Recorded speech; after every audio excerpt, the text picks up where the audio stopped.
Glória a Deus. Deus é bom o tempo todo, Ele é. Glória a Deus. Você está feliz, amado? Eu também estou muito feliz. É sempre bom. Pode tomar o seu assento. Nós vamos ganhar tempo, né? Eu sempre digo, né, que a gente olha, quando a gente se reúne à igreja, né? A gente que está aqui em cima tem um visual bem diferente, né? A noiva do Senhor, quando ela se junta para adorar o Senhor, verdadeiramente é como está escrito, é como um jardim regado, né? A gente vê a fisionomia das pessoas, uma fisionomia diferente, mesmo tendo as suas lutas diárias, os seus embates, suas preocupações, as suas ansiedades, que são normais, né? Que o próprio Jesus disse, João 16:33, no mundo tereis aflições, mas tem de bom ânimo, porque eu venci. Isso faz parte da nossa vida. Porém, quando a igreja se reúne, parece que o Espírito Santo traz um brilho assim, né? Uma coisa diferente. E eu fico feliz quando a gente está junto, quando a gente se reúne, porque verdadeiramente a gente vê a alegria, ela presente no rosto de cada um de nós. Amém? Eu falei no domingo que eu estaria trazendo hoje uma palavra, e eu semana passada, lendo a Bíblia, me veio uma frase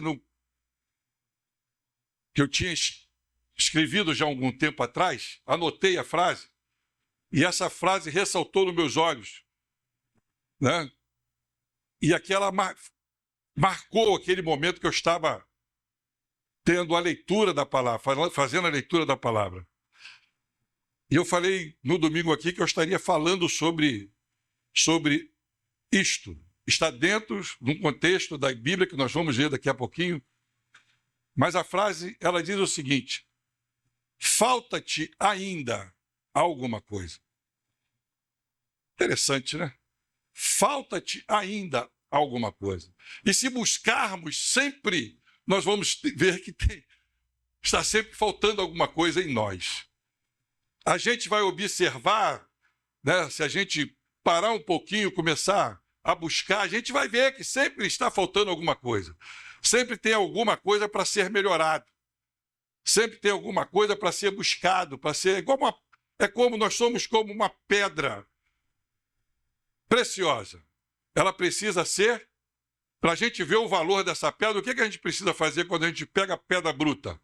Precisa lapidar, não é isso?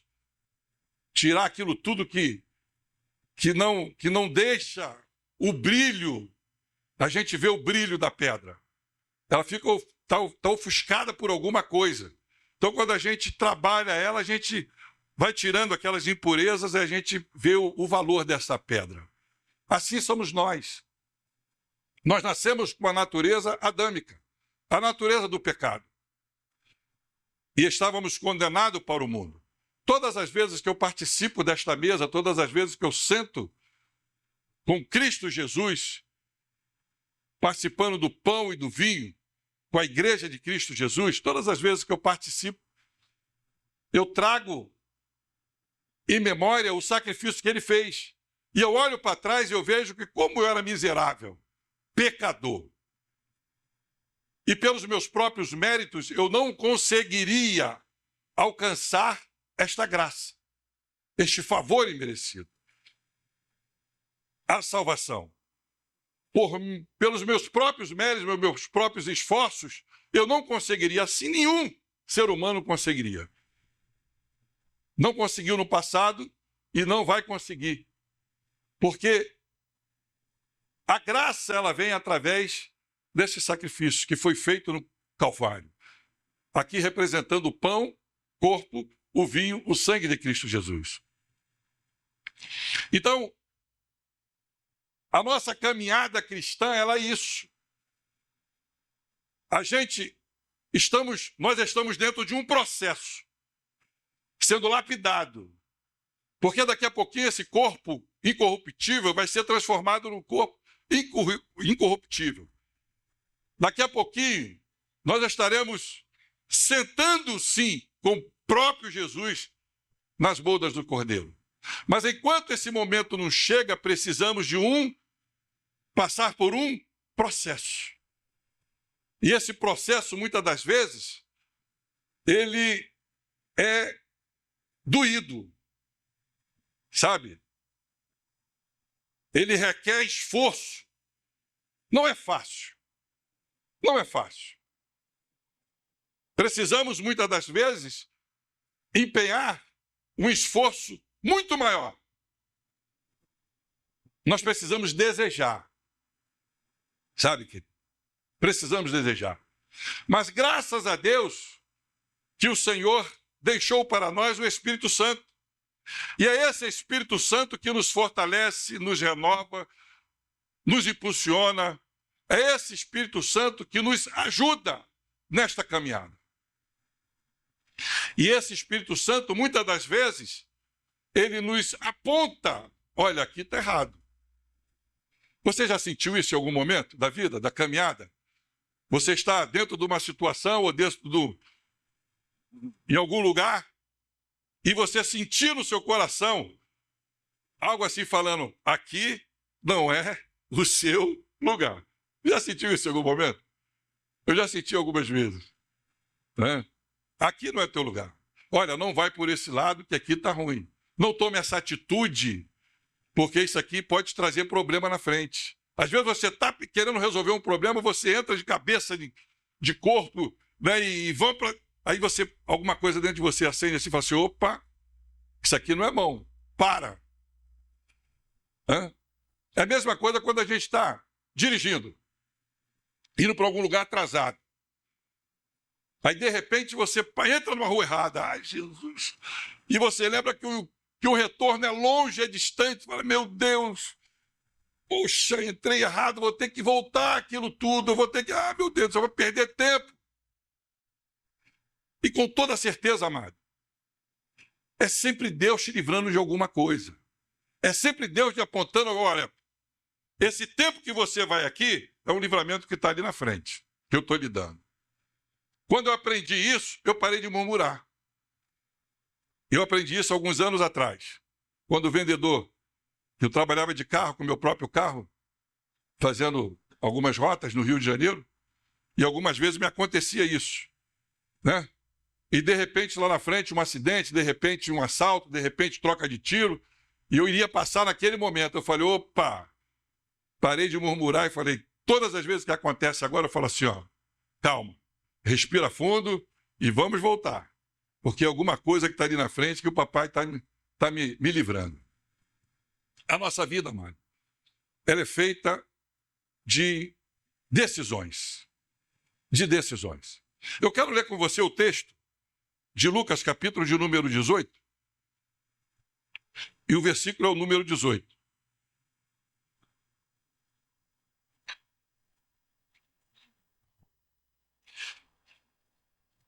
Nós vamos tirar,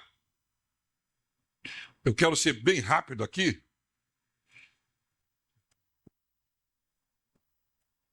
alguns ensinamentos desse texto aqui para a nossa vida. Diz assim, capítulo 18, versículo 18. Certo homem de destaque perguntou a Jesus, bom mestre, que farei para herdar a vida eterna? Jesus respondeu, por que você me chama de bom? Ninguém é bom, a não ser um, que é Deus. Você conhece os mandamentos? Não cometerá adultério, não mate, não furte, não dê falso testemunho, honre o seu pai e sua mãe. Então o homem disse, tudo isso tenho observado desde a minha juventude. Ouvindo isso, Jesus lhe disse, uma coisa ainda falta a você. É essa frase aqui que chamou, me despertou. Algumas traduções dizem que falta-te ainda alguma coisa. A tradução que eu estou lendo, que é Almeida Corrigida, ele vai dizer assim, ó, uma coisa ainda falta a você. Vende tudo o que tem, dê o dinheiro aos pobres, e você terá um tesouro nos céus. Depois venha e siga-me. Mas ouvindo ele esta palavra, ficou muito triste, porque era riquíssimo. Essa frase aqui mexe com a gente, mexeu comigo. Este homem aqui não era um qualquer. É tanto que o texto começa dizendo que era um homem de destaque. Era um homem de muitas posses. Era um homem bem conhecido. Era um homem que tinha riquezas. Não era um qualquer. E ele chega para Jesus, Jesus ensinando algumas pessoas, e pergunta: mestre, o que eu tenho que fazer para herdar a vida eterna? O interessante é que cada um de nós sempre nos perguntamos isso. Né? Eu, desde criança, eu ouvi algumas vezes algumas pessoas, e muitas pessoas, falando sobre a vida eterna. Mesmo os não evangélicos, os cristãos, eles sabem e têm medo pós-morte. Até o ateu, ele pode ter alguns momentos, né? Não creio, mas lá no íntimo dele, ele sabe que existe algo. E a gente nos pergunta, o que eu tenho que fazer para herdar a vida eterna? Esses textos nos apresentam um homem aparentemente exemplar, moralmente, correto e religioso. Mas ainda faltava-lhe algo. A pergunta dele para Jesus foi: o que eu tenho que fazer? O que eu preciso fazer para alcançar a vida eterna? E mais adiante no texto a gente vai ver que ele é um homem que seguia os mandamentos. Era um homem de bem. Talvez ajudava os menos favorecidos. Talvez um homem que tinha um coração bom. Uma pessoa que era próximo, cumpria as leis, cumpria os mandamentos, como ele mesmo afirmou. Isso aí eu faço, eu sigo as leis, eu cumpro os mandamentos. Sabe, querido,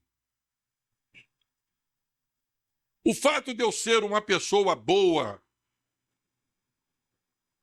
uma pessoa solícita, uma pessoa amável, ela não me dá o direito à salvação. Ela não me dá o direito à vida eterna.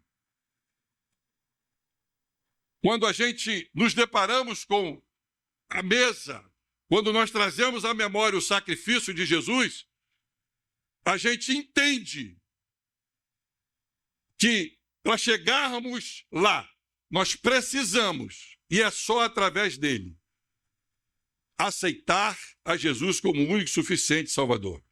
E também seguir aquilo que ele deixou para nós. Este homem, ele fazia tudo certo. Mas dentro do seu coração, com certeza, ele ainda tinha esta dúvida. O que fazer? Jesus não aponta um erro visível, mas um ídolo escondido. Quantas pessoas erguem ídolos dentro do seu coração? Quais foram os dois maiores mandamentos que Jesus, deixou para nós? Amar. O primeiro foi: eu posso ter alguma coisa acima de Deus na minha vida? Eu posso dividir com alguma coisa esse amor? Eu posso ter alguma coisa caminhando junto? Não posso. Jesus não expõe, ele não expõe o pecado daquele homem, mas ele traz a consciência daquele homem que alguma coisa estava faltando dentro dele. E o que estava faltando dele era o primeiro lugar de Deus na vida daquele homem. Ele tinha um ídolo dentro do seu coração. É tanto que lá no final vai dizer que ele sai triste quando Jesus diz: vende tudo o que você tem e siga-me. O fato não é, Jesus não está dizendo aqui que a salvação ela vem pela pobreza, por favor, não tem nada a ver isso. Que tem tantas pessoas ricas e a riqueza ela é bênção.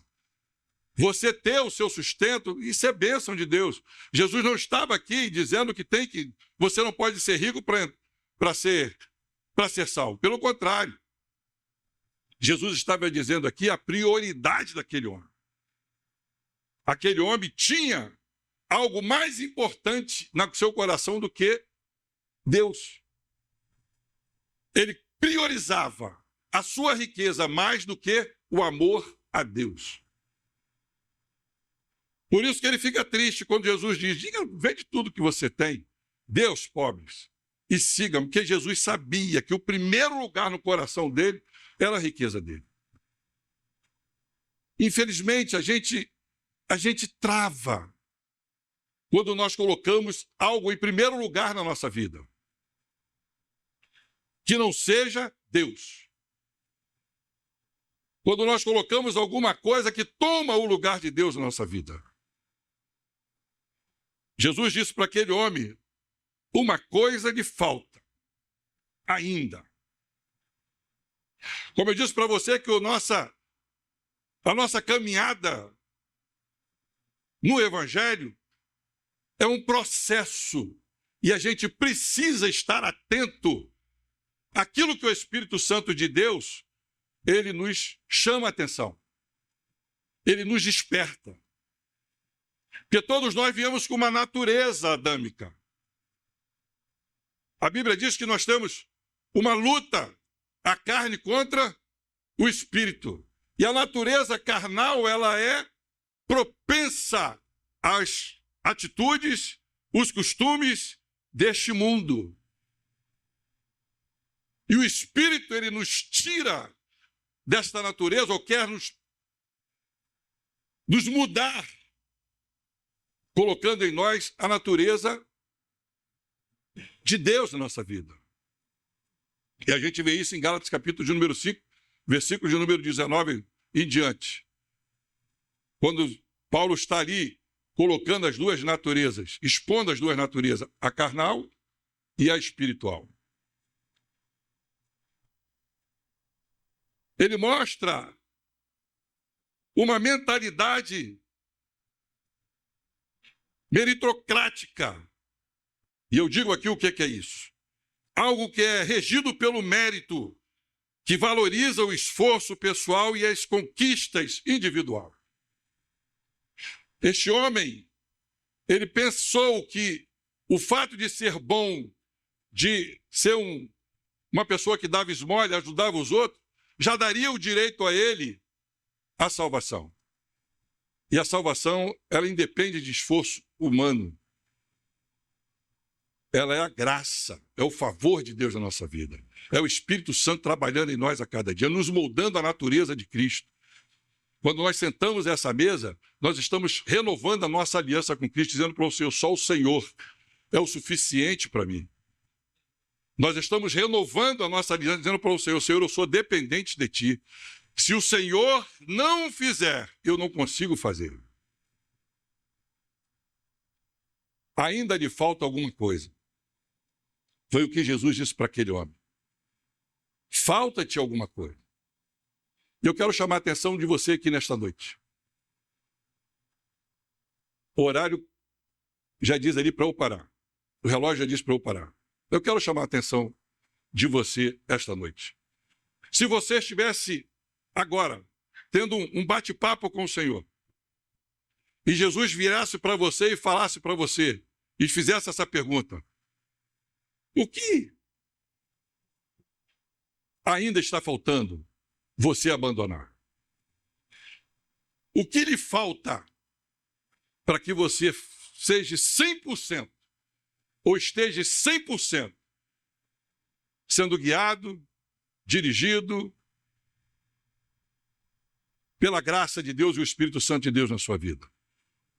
Para que você possa verdadeiramente dizer: eu sou um homem e uma mulher transformada pelo Espírito Santo de Deus. Eu tenho em mim a natureza de Deus na minha vida. Eu tenho em mim o Espírito Santo que habita na minha vida. Eu sou verdadeiramente um templo do Espírito Santo na minha vida. Alguns ídolos que nós precisamos, e isso, meu irmão, não é motivo de vergonha para nós, porque é a natureza humana. Alguns ídolos que nós levantamos ou erguemos dentro da gente, que vem nos acompanhando e a gente precisa eliminar esses ídolos. Sabe, querido? Nós precisamos tirá-lo através do poder do Espírito Santo, da palavra do Espírito Santo na nossa vida. Tem alguns ídolos que atrapalham esta comunhão e verdadeiramente vai nos atrapalhar a ouvir a trombeta tocar e o nosso nome ser chamado. Existem alguns ídolos que acompanham ou são persistentes dentro da nossa natureza, que a gente precisa eliminá-lo, tirá-lo, expurgar ele de vez. Um dos ídolos é a soberba. A soberba, ela precede a ruína. A gente vê quantas pessoas que acham-se o dono da cocada preta. Acha que pode ser feito tudo, pode fazer tudo. É a pessoa. Soberbo. E a soberba não tem lugar no reino de Deus. A mentira é outro ídolo. Já vem lá de geração, pai, mãe. Eu conheço um amigo, conheço uma pessoa, conheço que ainda está vivo, e essa pessoa é 10 palavras, 9 mentiras. Quantos anos eu conheço essa pessoa e sempre a mesma coisa. Você conversa com ele, outro dia a gente estava conversando, ele falou do tio dele, que o tio dele era rico e tal. Meu tio é rico. Quando vão lá comprar o gado, ele vende o gado de helicóptero. Olha a mente. Ele sobe com a pessoa que vai comprar 10 minutos de gado, aí fica em cima com o helicóptero, a porteira aberta, os 10 minutos que passar de gado, é assim que ele vende os gados da fazenda dele. Eu falo, Jesus amado. E tem gente que acredita. A mentira é um ídolo que precisa ser extirpado de vez da nossa vida. E a gente, às vezes, mente assim sabe? Até para o pastor da igreja. Sabe? No trabalho. É coisa assim, é tão natural. E o pai da mentira quem é? A falta de caráter é outro. É outro ídolo que nós levantamos. A gente trata as coisas e não cumprimos. Sabe, querido? Isso é parte da velha criatura. Você combina uma coisa com a pessoa, você dá a palavra à pessoa e você não cumpre com aquilo. Eu não estou nem falando pegar dinheiro emprestado, não. Marca um horário, não cumpre o horário. São ídolos que a gente precisa tirar de dentro da nossa vida. São costumes que não fazem mais parte da nossa vida. Fofoca é outro ídolo que a gente levanta, não pode ouvir nada e já sai espalhando para todo mundo. E às vezes fala mal da pessoa sem saber porque ouviu falar. Passa aquela mentira ou aquela fofoca para frente sem saber, não procurou saber se aquilo era verdade. Parece que a língua coça. Usa a boca para o mal dos outros. Sabe, querido? Falta-te uma coisa, ainda abandone essa natureza humana. São situações, amado, que nós não podemos ver dentro da nossa igreja, dentro do corpo de Cristo Jesus. Se a gente tem alguma dificuldade, a gente precisa o quê? Jejuar e orar, porque eu acredito que o Espírito Santo ele faz a obra na nossa vida. É para isso que nós estamos aqui ainda. Precisamos de uma mudança.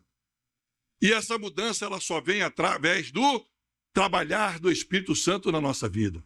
Agora, isso eu preciso desejar, mano. Falsidade é outro ídolo. Cara, como é que pode uma pessoa estar olhando para você, está rindo, está te abraçando, e por trás de você metendo o punhal? Meu Deus do céu! Isso não é coisa de cristão, meu irmão. Você tem que falar com a pessoa olhando dentro dos olhos. Se você não gosta, fala para a pessoa, eu não gosto. Se você gosta, eu gosto. Acabou. Seja sincero. A falsidade é outra coisa que toma o lugar do Espírito Santo na vida da pessoa. Sabe, querido? Eu digo algumas vezes, já disse e continuo dizendo, a minha natureza é essa aqui, eu sou o que sou. Estou com 62 anos, vou fazer 63. Sabe, querido? Uma coisa que eu aprendi é isso. Eu não vou fazer uma média com alguém para ganhar a atenção daquela pessoa. Eu aprendi isso. Eu não vou fazer a vontade da pessoa contra a minha vontade para que eu seja mais próximo, eu esteja mais próximo dessa pessoa. Se eu achar que não vou fazer, eu não vou fazer e está acabado. É um direito meu. Às vezes o meu tom de voz, né? Eu sou assim mesmo, 1,94 m, bem distribuído pela graça de Deus e a misericórdia. Né? Às vezes eu falo alto, às vezes eu brinco, essas coisas, mas é a minha natureza. Uma coisa você pode ficar tranquilo. Pode ficar tranquilo. Eu não sei ser falso com ninguém. Se eu não gostar, eu falo. Ó, isso aqui não é... Já tem algumas pessoas aqui que já viram isso e já perceberam isso comigo, que eu sou dessa forma. Falsidade é outra coisa que atrapalha. É outra coisa que impede esse relacionamento. Sabe, querido? Orgulho, fofoca, falsidade. Hoje é ceia, eu posso falar. Né? Hoje é ceia, não tem problema não. É uma palavra mais direcionada para a igreja. Amado, nós estamos vivendo os últimos dias na face da terra. Eu gosto de sentar com o pastor Roberto. E eu vou na raiz lá, que a raiz dele é escatologia. E sempre que eu tenho oportunidade, nós temos outro professor aqui também que eu gosto de conversar, que é de escatologia, que é o nosso pastor aqui da igreja. E eu sempre pergunto para o pastor Roberto, o que é que está faltando? Aí ele, nada, só a trombeta só. Porque tudo que tinha que ser cumprido, já se cumpriu. É só Jesus voltar. Está muito próximo da igreja subir. Meu amado, tira aquilo que vai lhe impedir de ouvir o som da trombeta. Passa a fazer a vontade de Deus na sua vida. Se a pessoa não gosta, se a pessoa gosta, não é problema seu. A Bíblia diz, tenha, se possível, tenha a paz. Não quer dizer que Jesus teve 12 discípulos, 3 muito próximos, e os outros 9 estavam com ele, mas não eram tão próximos. Não queira você ter 200 pessoas que nós temos aqui hoje, ou mais um pouco, afinidade com todo mundo. Lógico, a gente tem que ter o respeito, o carinho, o amor, não posso deixar isso. Mas não tem como você agradar 200 pessoas, amado. Viva a sua vida como Deus colocou para a sua mão para você viver, respeitando o teu próximo, agindo como um homem de Deus, uma mulher de Deus, sincera, honesta, no seu proceder, aqui dentro e lá fora. A Bíblia diz que tem uma nuvem de testemunha em cima de nós nos observando. Você não pode ser uma coisa aqui dentro e lá fora outra pessoa. Sabe, querido, isso não faz parte da natureza espiritual. A igreja está sendo preparada. A igreja está sendo, adornada. A trombeta vai soar, meu irmão. E eu preciso ouvir, eu quero estar com você nos céus. Eu quero estar com você no céu. Eu não posso te olhar diferente. Eu não posso ter algo no meu coração contra a sua vida, porque eu não vou assumir. A Bíblia diz o quê? Jesus falou o quê? Aquele que não perdoar? Não. Então, meu irmão, se tem alguma coisa contra alguém, vá correndo, peça perdão, se acerte.